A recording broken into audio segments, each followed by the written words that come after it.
하나님의 말씀은 맛있습니다. 하나님의 말씀은 즐겁습니다. 하나님의 말씀은 생명과 행복을 줍니다. 500독 성경 통독 훈련 원장입니다. 여수 살리는 교회 임기환 목사가 하나님의 말씀을 봉독하고 전하는 시간입니다. 함께 하시면 기적이 일어납니다. 알람을 설정하시고 들으시면 좋겠습니다. 본 방송은 유튜브에서 성경 통독 임기환 검색하시고 구독하시면 계속되는 하나님의 말씀 업데이트를 통해서 은혜 받으실 수 있습니다. 오늘은 잠언 24장을 봉독하고 말씀을 전하겠습니다. 잠언 24장. 너는 악인의 형통을 부러워하지 말며 그와 함께 있으려고 하지도 말지어다. 그들의 마음은 강포를 품고 그들의 입술은 재앙을 말함이니라. 집은 지혜로 말미암아 건축되고 명철로 말미암아 견고하게 되며 또 방들은 지식으로 말미암아 각종 귀하고 아름다운 보배로 채우게 되느니라. 지혜 있는 자는 강하고 지식 있는 자는 힘을 더하나니 너는 전략으로 싸우라. 승리는 지략이 많음에 있느니라. 지혜는 너무 높아서 미련한 자가 미치지 못할 것이므로 그는 성문에서 입을 열지 못하느니라. 악행하기를 꾀하는 자를 일컬어 사악한 자라 하느니라. 미련한 자의 생각은 죄요 거만한 자는 사람에게 미움을 받느니라. 네가 만일 환난 날에 낙담하면 내 힘이 미약함을 보임이니라. 너는 사망으로 끌려가는 자를 건져주며 사륙을 당하게 된 자를 구원하지 아니하려고 하지 말라. 네가 말하기를 나는 그것을 알지 못하였노라 할지라도 마음을 저울질하시는 이가 어찌 통찰하지 못하시겠으며 내 영혼을 지키시는 이가 어찌 알지 못하시겠느냐. 그가 각 사람의 행위대로 보응하시리라. 내 아들아 꿀을 먹으라.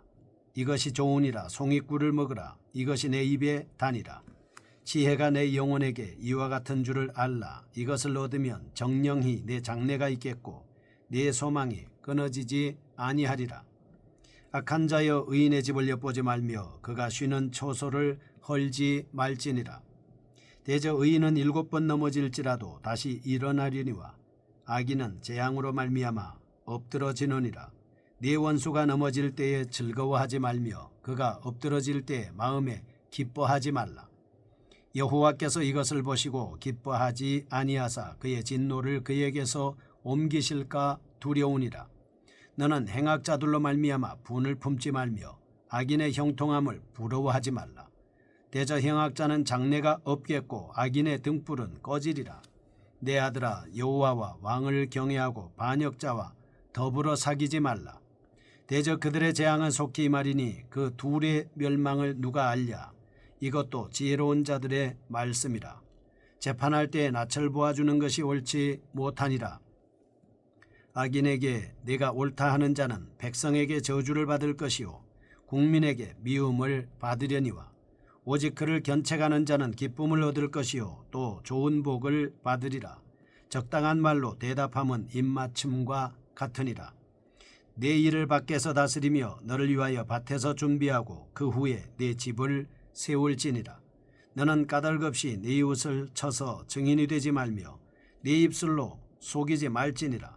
너는 그가 내게 행함같이 나도 그에게 행하여 그가 행한 대로 그 사람에게 갚겠다 말하지 말지니라. 내가 게으른 자의 밭과 지혜 없는 자의 포도원을 지나며 본즉 가시덤불이 그 전부에 퍼졌으며 그 지면이 거친 풀로 덮였고 돌담이 무너져 있기로 내가 보고 깊이 생각이 깊었고 내가 보고 훈계를 받았노라. 네가 좀 더 잘자 좀 더 졸자 손을 모으고 좀 더 누워있자니 네 빈궁이 강도같이 오며 내 곤핍이 군사같이 이르리라. 아멘. 잠언 24장입니다. 지혜에 대한 끝없는 추구에 대한 말씀을 하고 있습니다. 본서의 셋째 대목 중 22장 17절에서 24장 22절의 30가지의 교훈 중에서 19에서 30번째 교훈이 진술되어 있는 동시에 셋째 대목의 부록이 연이에 첨가된 곳입니다. 23장 27절에서 35절까지에서 다루었던 쾌락주의자들의 실상에 대한 결론을 먼저 서술한 다음 의인들로 하여금 악인들의 외적인 형통을 부러워하지 말라라고 권고하고 있습니다. 그리고 마지막으로 의인들에게 실망치 말고 꾸준히 지혜를 따라 행하도록 요구하고 있습니다. 1절에서 12절입니다. 의인에게 악인과의 전투를 능히 승리로 이끌 수 있는 무기로서 지혜가 주어졌음을 상기시키고 있습니다. 13절에서 22절 의인의 영적 정신적 무장에 대해서 언급하고 있습니다. 23절에서 24절 의인의 후회 없는 삶에 관하여 다루고 있습니다. 본서에 나오는 19에서 30번째의 교훈을 정리해 보겠습니다. 1절과 2절 악인을 부러워하지 말라. 3절과 4절 지혜를 간직하라. 5절과 6절 지혜가 제공하는 힘입니다. 7절 지혜의 탁월함입니다. 8절과 9절 악인의 특성입니다. 10절 환난날에 낙심치 말라.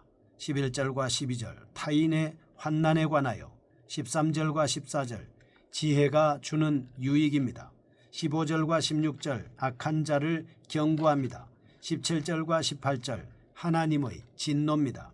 19절에서 20절 악인을 부러워하지 말라.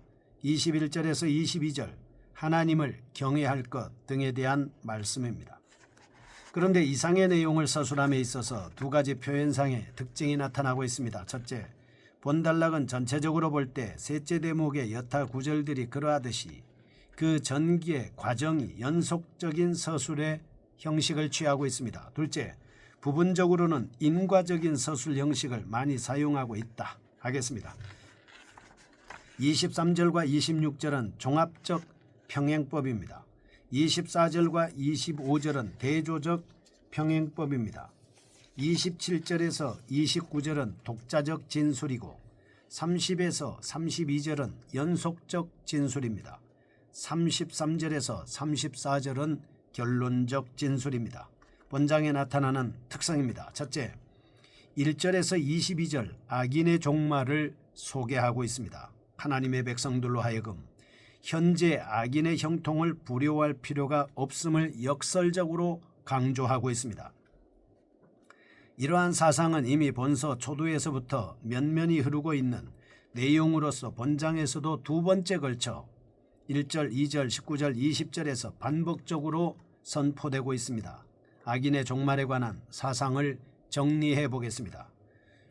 9절 사람들의 미움을 받게 됩니다. 11절, 16절, 14장 32절 재기할 수 없는 지경에 이르게 되죠. 20절 아무런 소망이 없게 됩니다. 16절과 22절 완전한 멸망에 도달하게 되는 것입니다. 둘째, 지혜자로 하여금 후회 없는 삶을 영위하도록 하기 위해서 유의해야 할 네 가지 사실을 언급하고 있습니다. 23절에서 26절 양심에 입각하여 공명정대한 판단을 내려라.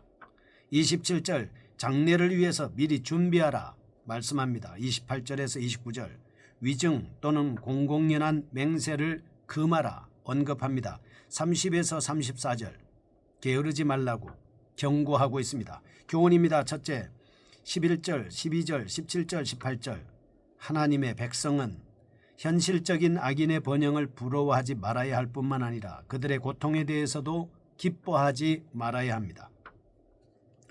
둘째, 27절에서 34절 하나님의 백성은 미래에 누리게 될 영광에만 도취하여 현실을 무시하면 안 될 겁니다. 먼저 보겠습니다. 첫째, 1절에서 22절입니다.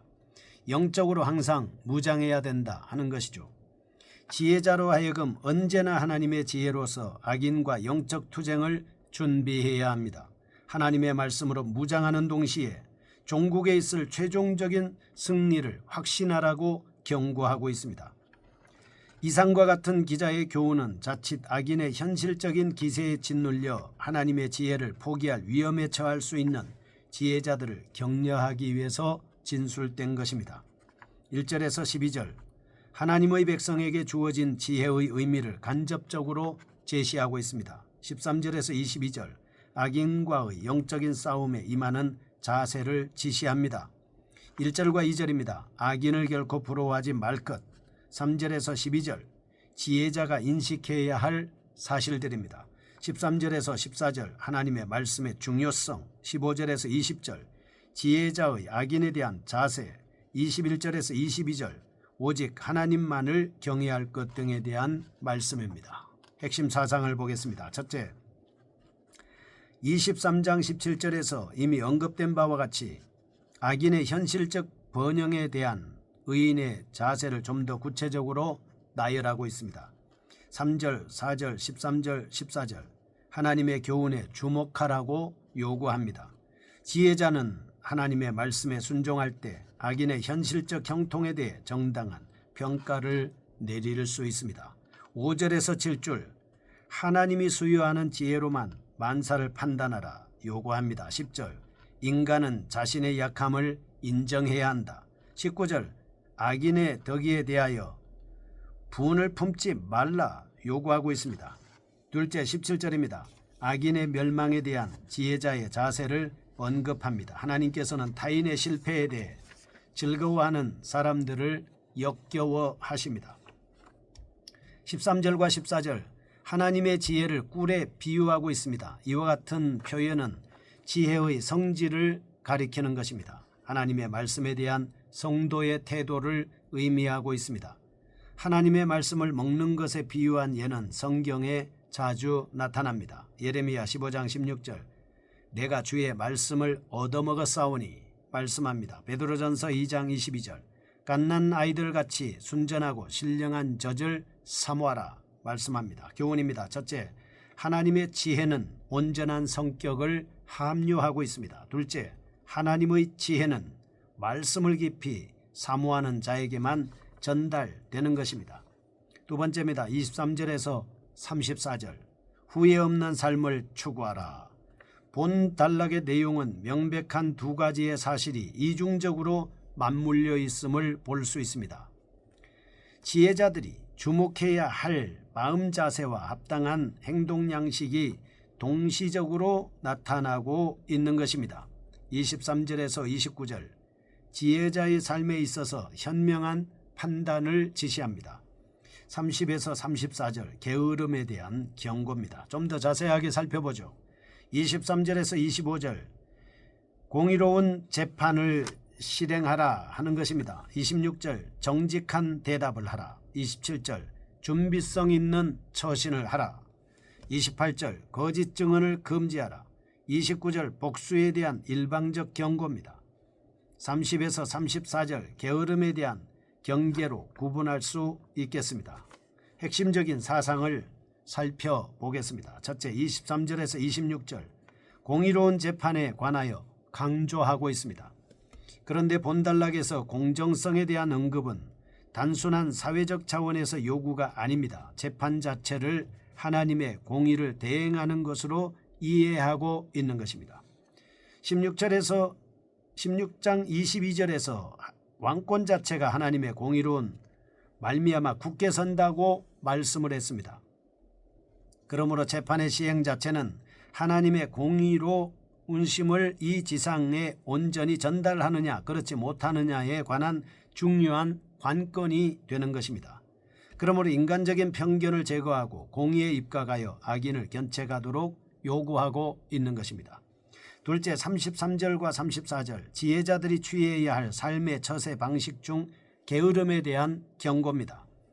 게으른 자에 대한 경고는 본서에서 13번 사용됩니다. 지혜 없는 자라고 묘사되어 있습니다. 왜냐하면 잠언 15장 19절 게으른 자는 자신의 할 일을 태만히 실행함으로써 닥치게 될 최종 결과에 대하여 너무나도 무감각하기 때문입니다. 게으른 자는 불시에 다다르게 될 곤궁의 실체를 깨닫고 경악하게 될 것입니다. 교훈입니다. 첫째, 하나님의 백성은 까닭없이 거짓 증거로 남을 해하지 말아야 한다. 어떤 사람에게 손해를 당했어도 결국 복수하지 말아야 한다. 둘째, 하나님의 백성이 이 땅 위에서 하나님의 뜻을 가장 효과적으로 드러내는 것은 게으른 속성을 제거해 나가는 것이다 라고 말씀을 하고 있습니다. 하나님의 말씀에 붙잡혀 온전하고 정직하고 진실하게 행동할 수 있는 저희가 되게 하여 주옵소서. 예수님의 이름으로 기도합니다. 아멘. 여수 살리는 교회 임기환 목사였습니다. 지금 극동방송을 듣게 하세요. 기적이 일어납니다. 우리는 지금 생명을 전하고 있습니다.